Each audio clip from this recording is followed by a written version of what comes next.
आप सभी का हमारे चैनल पर बहुत बहुत स्वागत है। हमने चैप्टर 11 को कंप्लीट कर लिया है और 11 के जो बोर्ड के पेपर्स हैं वो अब बच रहे हैं। इस वीडियो में हम इसके बोर्ड के पेपर्स देखेंगे। तो देखिएगा, पेपर 2012 राजस्थान बोर्ड में 2012 के पेपर में इस चैप्टर से कौन कौन से क्वेश्चन आए हैं वो अब हम पढ़ने जा रहे हैं। समझना आप उसको ध्यान से, बिल्कुल धीरे धीरे। क्वेश्चन नंबर फर्स्ट, कोई वस्तु 15 सेमी वक्रता त्रिज्या के अवतल दर्पण से नंबर 1 10 सेमी तथा नंबर 2 5 सेमी दूरी पर रखा है। प्रत्येक स्थिति में प्रतिबिंब की स्थिति, प्रकृति व आवर्धन ज्ञात करो। ये 1.5 + 1.5 बराबर 3 नंबर का क्वेश्चन आया था और ये काफ़ी महत्वपूर्ण क्वेश्चन है। आपको बहुत ध्यान से इसको समझना होगा तो ही ये आपको समझ में आएगा। पहला काम कह रहा है कि कोई वस्तु 15 सेमी वक्रता त्रिज्या की, इसका मतलब है हमें r की वैल्यू यहाँ 15 सेमी दी गई है और हम जानते हैं कि फोकस दूरी वक्रता त्रिज्या के आधे के बराबर होती है, इसलिए f बराबर r/2 बराबर हो गया 15/2 सेमी। अब इसका जो फर्स्ट पार्ट है उसको समझिए आप। फर्स्ट पार्ट कह रहा है कि अवतल दर्पण और उसके सामने 10 सेमी दूरी पर बिंब रखा है। तो अवतल दर्पण के सामने जब इधर बिंब होता है तो u की वैल्यू क्या आएगी? नेगेटिव में आएगी, इसलिए u बराबर हो गया -10 सेमी। क्लियर? f बराबर हो गया -15/2 सेमी। क्लियर? साथ में ये हमसे कह रहा था कि प्रतिबिंब की स्थिति, प्रकृति वगैरह बताओ। तो प्रतिबिंब की स्थिति का मतलब है हमें v का मान ज्ञात करना चाहिए यहाँ पे। तो v की वैल्यू हमें यहाँ पर फाइंड आउट करनी है। तो देखिए, दर्पण की बात यहाँ हो रही है तो हमें दर्पण समीकरण लगानी पड़ेगी। तो दर्पण समीकरण 1/u प्लस 1/v बराबर 1/f होती है। हमें चूंकि v की वैल्यू चाहिए तो 1/v is equal to 1/f minus 1/u। Clear? आगे चले। अब अगर हम 1/v बराबर f की जगह रख दें हम -15/2, तो 1/-15/2 माइनस u की जगह रखा मैंने -10। तो देखो, अब माइनस माइनस हो गया प्लस और 1/10, 2 चला गया घूम के ऊपर तो 2/15। ये माइनस का चिन्ह मैंने पहले लगा दिया है। अब इसको सोल्व करना है। 15 और 10 का लघुत्तम आ गया 30 और ये आ जाएगा -4 प्लस 3। और इसको अगर हम सोल्व करें आगे तो ये हो जाएगा 1/v बराबर -1/30 या v बराबर 30 सेमी, -30। क्लियर? तो हमें v की वैल्यू क्या आ गई? -30 सेमी आ गई। और दर्पण के लिए स्मॉल m का मान -v/u होता है, आपको मैंने पहले पढ़ा दिया था। तो v की वैल्यू क्या थी? माइनस का चिन्ह ऐसे कैसे? v की वैल्यू है -30, u की वैल्यू है -10 और 3 माइनस हो गया, इसलिए क्या आ गया? -m बराबर -3। माइनस के चिन्ह का मतलब है कि प्रतिबिंब उल्टा बनेगा। 3 का मतलब है, m बराबर 3 का मतलब है प्रतिबिंब 3 गुना आवर्धित होगा। और चूंकि प्रतिबिंब यहाँ उल्टा है तो वास्तविक भी होगा। तो हम कह सकते हैं अतः प्रतिबिंब उल्टा, वास्तविक तथा 3 गुना आवर्धित होगा। तो इस प्रकार से हमने जो केस फर्स्ट है इसकी, उस केस फर्स्ट के अनुसार प्रतिबिंब की स्थिति को हमने फाइंड आउट कर लिया है। अब हम बात करेंगे केस सेकंड की। सेकंड इसकी केस थी और उस सेकंड केस में ये बिंब को 5 सेमी दूरी पर रख रहा था। तो इस बार u का मान -5 सेमी हो जाएगा। फिर वही हम v का मान निकालना चाहेंगे। तो दर्पण समीकरण लगाए हम, 1/v की वैल्यू हमें फाइंड आउट करनी है।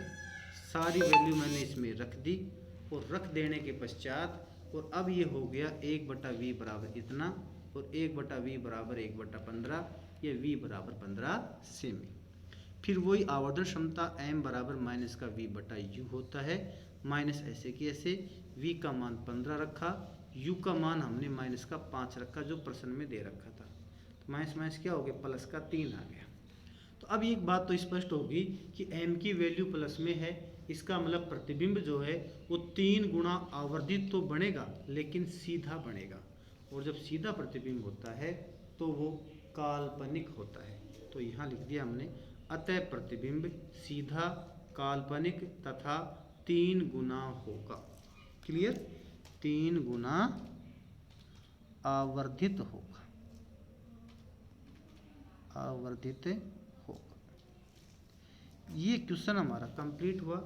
अब हम सेकंड क्वेश्चन देखते हैं 2012 का ही, और वो कह रहा है कि एक प्रिज्म के लिए विचलन कोण डेल्टा एवं आपतन कोण आई के मध्य परिवर्तन का ग्राफ खींचिए यदि प्रिज्म कोण कैपिटल ए हो, अर्थात म्यू बराबर sine A plus delta M upon 2 बटे साइन ए बटा 2, संबंध का निगमन कीजिए। मतलब प्रिज्म वाला जो टॉपिक हमने पढ़ा था उसमें जो ये फॉर्मूला हमने डराइव किया था वो सवाल एग्जाम में 2012 में 4 नंबर का पूछा हुआ है। तो मैं आपको ये रिकमेंड करूँगा कि आप एक क्वेश्चन नोट करें अपनी नोटबुक में, उसके बाद जो प्रिज्म वाला टॉपिक है उसको वहाँ अच्छे से याद करें 2-3 बार, और फिर बिना देखे अपने मन से इसका आंसर आप कॉपी में लिखें। 2013 पेपर 2013 में बात करते हैं हम। पहला है कि अबिंदुकता दोष को संशोधित करने के लिए किस प्रकार के लेंस की आवश्यकता होती है, आवश्यकता होती है। आपको बताया था मैंने उसी टाइम कि अबिंदुकता दोष के लिए बेलनाकार लेंस की आवश्यकता होती है। ये सवाल 1 नंबर का आया था। अगला क्वेश्चन है नंबर 2, पूर्ण आंतरिक परावर्तन की घटना को परिभाषित कीजिए। ये भी 1 नंबर का है और ये भी आपको पढ़ा रखा है, आप वहाँ इसकी डेफिनेशन याद करें और यहाँ पर बिना देखे लिखें। अब 1 नंबर के हिसाब से जो इसकी डेफिनेशन थी वहाँ पर हो सकता है आपको न मिले, इसलिए मैंने इसका आंसर यहाँ डायरेक्ट नोट भी कर रखा है, आप नोट कर सकते हैं यहाँ से कि जब प्रकाश की किरण सघन माध्यम से विरल माध्यम की ओर क्रांतिक कोण से अधिक कोण पर आपतित होती है तब पृथककारी सतह से टकराकर वापस सघन माध्यम में लौट जाती है। इस घटना को पूर्ण आंतरिक परावर्तन कहते हैं। और वहाँ पर जो मैटर आपको लिखवाया था वो मैटर 2 नंबर के लायक है। अगर 2 नंबर में सवाल आता है तो आपको इसका डायग्राम भी बनाना पड़ेगा। सुमेलित कीजिए, इस प्रकार का क्वेश्चन एग्जाम में कई बार पूछा हुआ है। 2 नंबर का क्वेश्चन है, 3-4 फॉर्मूले आपको 2 कॉलम देगा, कॉलम फर्स्ट और कॉलम सेकंड। यहाँ फॉर्मूले दे रहा है, देखो म्यू बराबर tan IP, म्यू बराबर 1 साइन सी, म्यू बराबर sine i upon sine r, और म्यू बराबर sine A plus D M upon 2 sine A बटा 2। देखो हमने तो डेल्टा एम लिखा था इसको, इसने इसको डी एम लिख दिया, बात वही है, ठीक है। और इधर कह दिया स्नेल का नियम, ब्रूस्टर का नियम, प्रिज्म और पूर्ण आंतरिक परावर्तन। क्लियर, तो इसको P, ये Q है, ये R है और ये S है, और इसको सुमेलित करवा रहा है। तो अगर आपको ध्यान हो तो देखो ये जो सूत्र था इसको हमने स्नेल का नियम कहा था, तो हमने इसको इससे अटैच कर दिया। ये जो फॉर्मूला था वो प्रिज्म से रिलेटेड था, हमने इसको यहाँ ऐड कर दिया। ये जो फॉर्मूला है म्यू बराबर 1 साइन सी, ये पूर्ण आंतरिक परावर्तन वाले टॉपिक में आया था, इसको इससे ऐड कर दिया। और म्यू बराबर tan IP, ये ब्रूस्टर का नियम है लेकिन आपने इसको पढ़ा नहीं, ये ब्रूस्टर का नियम अगले चैप्टर नंबर 12 में आएगा। क्लियर। अब हम बात करते हैं अवतल दर्पण के लिए किरण चित्र बनाकर सिद्ध कीजिए कि दर्पण की फोकस दूरी उसकी वक्रता त्रिज्या की आधी होती है। अवतल दर्पण के लिए दर्पण समीकरण लिखिए। देखो यहाँ तक तो वो F बराबर R/2 हमने जो प्रूफ किया था वो वाला टॉपिक आएगा। फिर कह रहा है अवतल दर्पण के लिए दर्पण समीकरण लिखिए। केवल समीकरण लिखनी है आपकी, जो कि 1/u प्लस 1/v बराबर 1/f होती है, ओनली समीकरण लिखनी है। फिर कह रहा है कि जब प्रकाश विरल माध्यम से सघन माध्यम में प्रवेश करता है तो उसकी तरंग दैर्घ्य व आवृत्ति पर क्या प्रभाव पड़ेगा। आपको मैंने बताया था कि आवर्ती पर तो कोई इफेक्ट नहीं पड़ता है, चाहे प्रकाश की किरण किसी भी माध्यम से किसी अन्य माध्यम में जाए, उसकी आवर्ती पर तो कोई प्रभाव नहीं पड़ता है। पर तरंग दैर्घ्य पर क्या प्रभाव पड़ेगा, उसके लिए आपको आगे देखो इसके सॉल्यूशन में जो F बराबर R बटा 2 का जो प्रूफ था वो तो आपको डायरेक्ट वहाँ से याद करके थ्योरी से यहाँ नोट आउट करना है, नोट डाउन करना है आपको। अब हम देखो आगे की जो बात है कि अवतल दर्पण के लिए दर्पण समीकरण जो पूछ रहा था ये, वो 1/u प्लस 1/v बराबर 1/f लिखा, जहाँ u क्या है ध्रुव से बिंब की दूरी, v क्या है ध्रुव से प्रतिबिंब की दूरी, और f क्या है फोकस दूरी। आगे देखो अब इसको, प्रकाश की आवृत्ति सदैव नियत रहती है, इसलिए यहाँ आवृत्ति पर कोई प्रभाव नहीं पड़ेगा। ये बात तो मैं आपको समझा चुका था, लेकिन तरंग दैर्घ्य की बात और कर लेते हैं। जब प्रकाश विरल माध्यम से सघन माध्यम में प्रवेश करता है तो प्रकाश का वेग कम हो जाता है। ये बात तो आप जानते होंगे, बताया था कि सघन माध्यम में जब प्रकाश एंटर करता है तो उसका वेग कम हो जाता है। तो लैम्डा बराबर क्या होता है c/ν, जहाँ न्यू क्या है आवृत्ति को व्यक्त करता है। ये सूत्र आपको याद होना चाहिए। तो जैसा कि आपको मैंने बताया था कि आवृत्ति तो चेंज होती नहीं है, c चेंज होता है, मतलब प्रकाश का वेग कम हो जाता है। तो c कम हो रहा है तो लैम्डा भी क्या हो जाएगा, कम हो जाएगा। अतः प्रकाश की तरंग दैर्घ्य लैम्डा भी कम हो जाती है। तो सीधी सी बात है, अगर स्पीड कम हो रही है प्रकाश की तो लैम्डा भी कम हो रहा है, स्पीड बढ़ रही है तो लैम्डा भी बढ़ रहा है।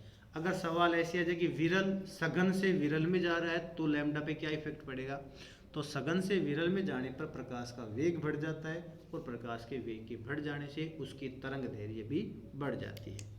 अगला क्वेश्चन है, अपवर्ती दूरदर्शी का नामांकित चित्र बनाइए। अपवर्ती में इतनी बड़ा आएगा, ठीक है। अपवर्ती दूरदर्शी का नामांकित चित्र बनाइए, इसकी आवर्धन क्षमता का व्यंजक प्राप्त कीजिए। परावर्ती दूरदर्शी की तुलना में, ये परावर्ती है दूरदर्शी की तुलना में अपवर्ती दूरदर्शी की दो मुख्य कमियां लिखिए, दो मुख्य कमियां लिखिए। तो देखो, एक तो अपवर्ती दूरदर्शी का नामांकित चित्र तो आपको सिलेबस में नोट्स में बनवा रखा आपको मैंने। इसकी आवर्धन क्षमता का व्यंजक प्राप्त कीजिए।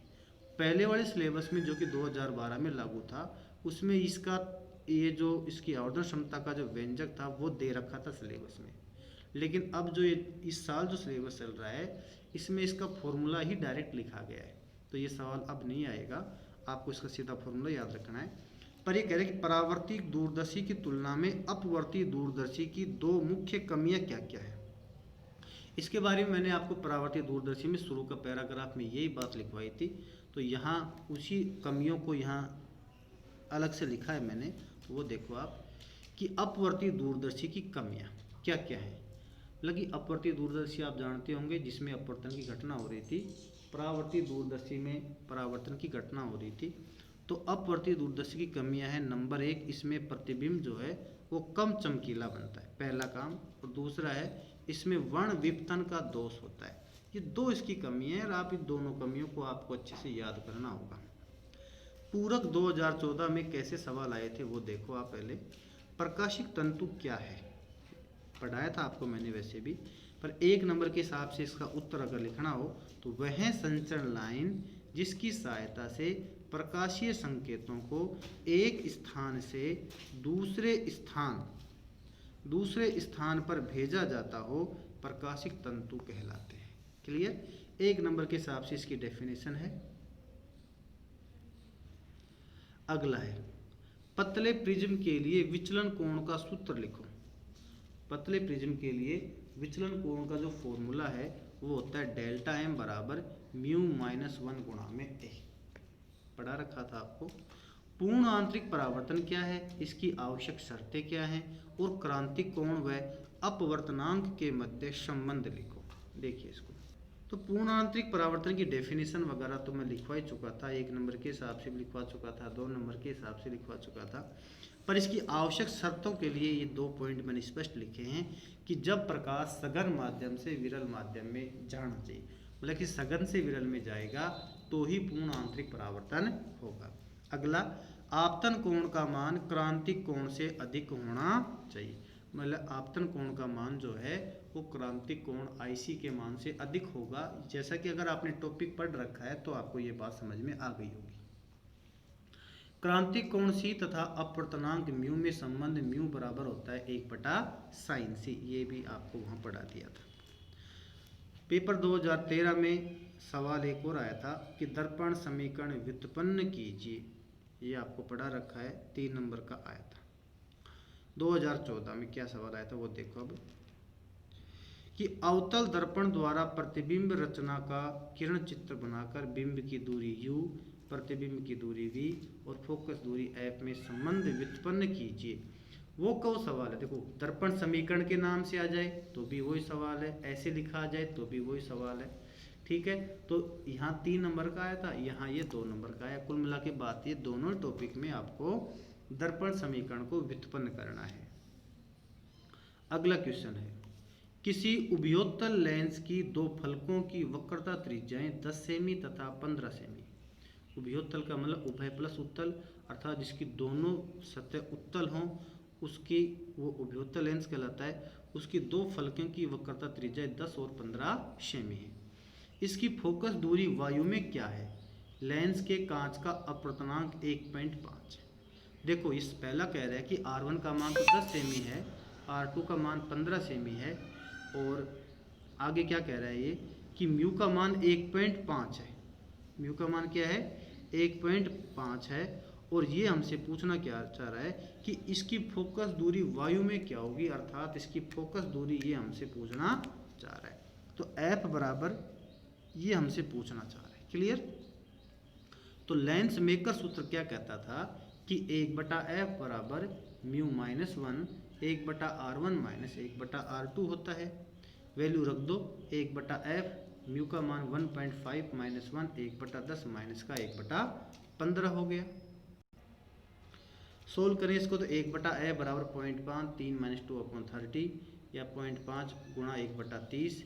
सोल्व किया तो 1/f बराबर 1/60 और f बराबर 60 से। क्लियर? अगला क्वेश्चन देखो, पेपर 2015 में क्या सवाल आया था वो देखो अब आप, कि अवतल दर्पण के लिए बिंब दूरी u, प्रतिबिंब दूरी v और फोकस दूरी f में संबंध लिखिए। समझना इस बात को, संबंध लिखवा रहा है, व्युत्पन्न नहीं करवा रहा है। अगर व्युत्पन्न करवाता तो उसका प्रूफ आता, यहाँ ओनली आपको ये समीकरण लिखना है। अगला सवाल देखिए, निकट दृष्टि दोष मायोपिया के निवारण में प्रयुक्त लेंस का नाम लिखिए। निकट दृष्टि दोष का मतलब होता है कि निकट तो दिखता है पर दूर नहीं दिखता, और दूर की चीज़ों को देखने के लिए अवतल लेंस को उपयोग में लिया जाता है। तो इसका आंसर आएगा अवतल लेंस। अगला है, 10 सेमी फोकस दूरी के अवतल दर्पण की वक्रता त्रिज्या कितनी होगी? फोकस दूरी f का मान क्या दिया इसने? 10 सेमी दिया है, तो वक्रता त्रिज्या इसकी 20 सेमी हो जाएगी, क्योंकि f बराबर r/2 होता है, तो r बराबर 2f और ये हो गया 20 सेमी। प्रकाश किरणों के अपवर्तन को परिभाषित कीजिए। ये भी आपको मैंने स्पष्ट रूप से वहाँ लिखवा रखा था, उसे आपको यहाँ पर नोट करना है। अगला क्वेश्चन है कि 2 माध्यमों को पृथक करने वाले किसी गोलीय दर्पण पर अपवर्तन के लिए किरण चित्र बनाइए। किरण चित्र वो ये देखो, आपको ध्यान हो तो ऐसा हमने बनाया था, ऐसा, और फिर इस टाइप से फॉर्मूला आया था वहाँ पर यहाँ तो हमने η1 η2 लिख रहे हैं, वहाँ कुछ और सिंबल हमने काम में लिया था। वही चीज़ है यहाँ पर देखो, किसी गोलीय पृष्ठ पर अपवर्तन हेतु बिंब दूरी u, प्रतिबिंब दूरी v और माध्यम के अपवर्तनांक η1 η2 तथा वक्रता त्रिज्या में संबंध ये की व्युत्पत्ति कीजिए।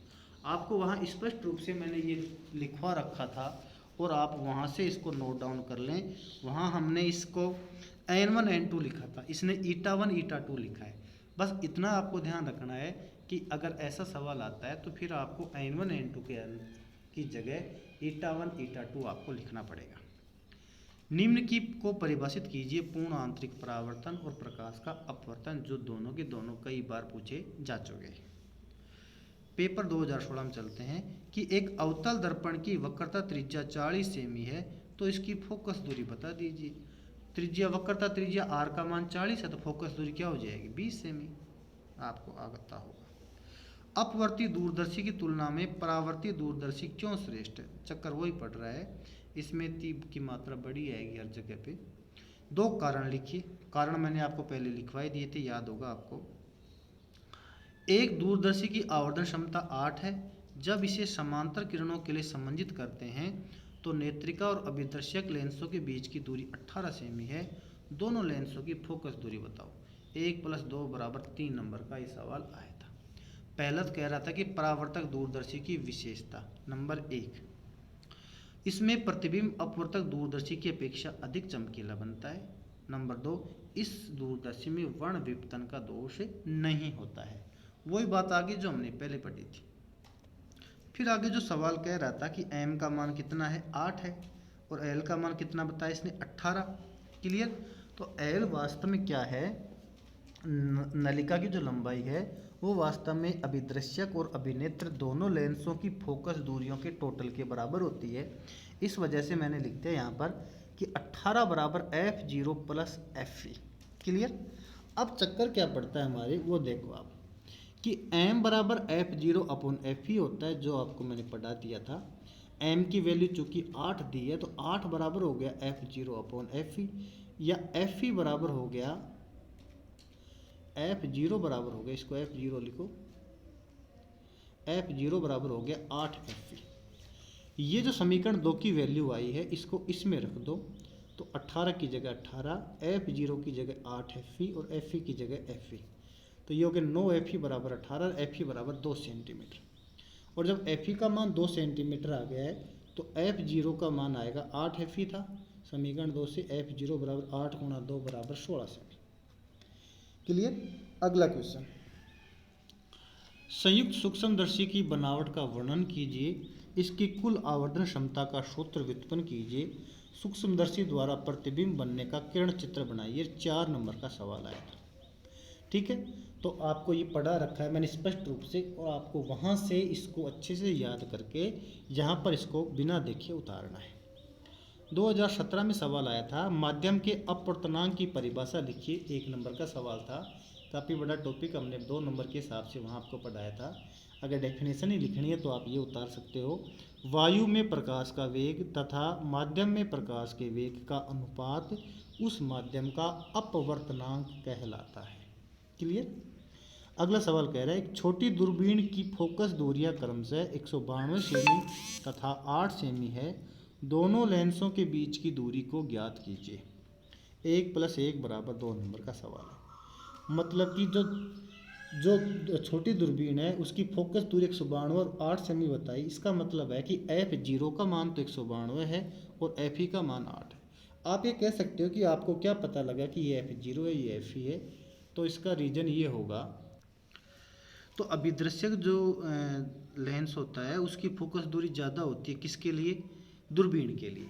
तो ज़्यादा वाली तो f0 आएगी अभिदृश्यक की, और कम वाली अभिनेत्र की आएगी।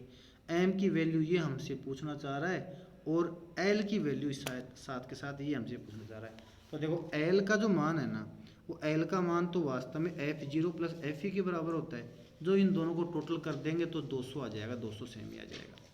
और m की वैल्यू का फॉर्मूला आपको वहीं पढ़ाया था कि m = f0/fe होता है। तो देखिए, तो m बराबर हो गया f0/fe, या m बराबर हो गया 192/8, या m बराबर हो गया 24। लेंसों के मध्य की दूरी l = f0 + fe = 200 सेंटीमीटर।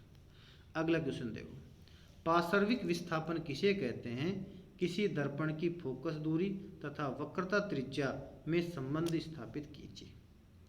तो दर्पण की फोकस दूरी वक्रता त्रिज्या f = r/2 वाला फॉर्मूला पहले भी एग्जाम में पूछा हुआ था और फिर पूछा गया है, तो ये तो आपको वहाँ से नोट डाउन करना है। पार्श्विक विस्थापन का मतलब समझ लो।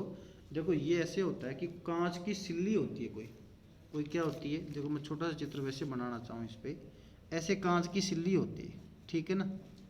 इस कांच की सिल्ली में अगर कोई प्रकाश की किरण एंटर करती है, ऐसे कर गई, समझाने के लिए बता रहा हूँ, इस प्रकाश की किरण को यूं जाना चाहिए था। क्लियर?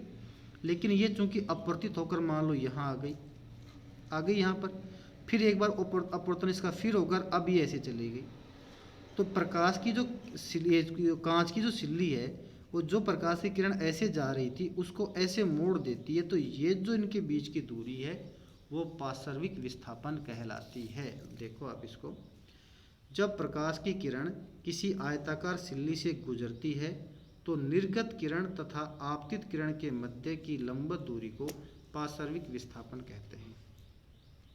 अगला क्वेश्चन, लेंस मेकर सूत्र 1/f बराबर n-1 1/r1 - 1/r2 को व्युत्पन्न कीजिए। आपको पढ़ा रखा है, आप वहाँ से नोट डाउन करें इसको। किसी अवतल दर्पण का निचला हिस्सा है ना, निचला आधा परावर्तक तल किसी अपारदर्शी पदार्थ से ढक दें तो दर्पण से बने प्रतिबिंब पर क्या प्रभाव पड़ेगा।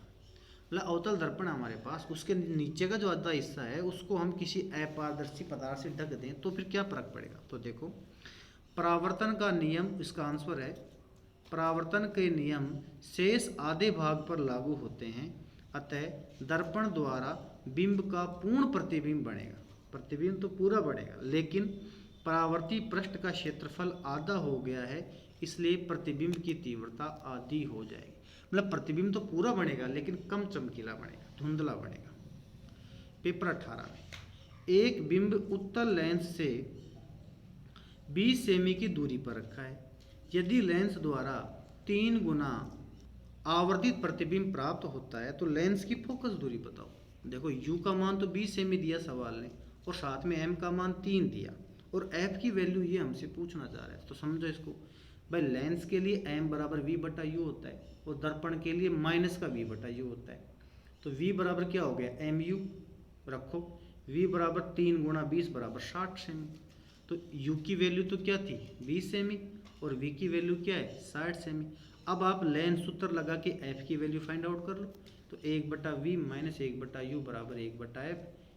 u का मान तो माइनस में आएगा, क्यों, क्योंकि ये अवतल दर्पण लेके चल रहा है और अवतल दर्पण में u की वैल्यू क्या होती है, माइनस में होती है। क्लियर।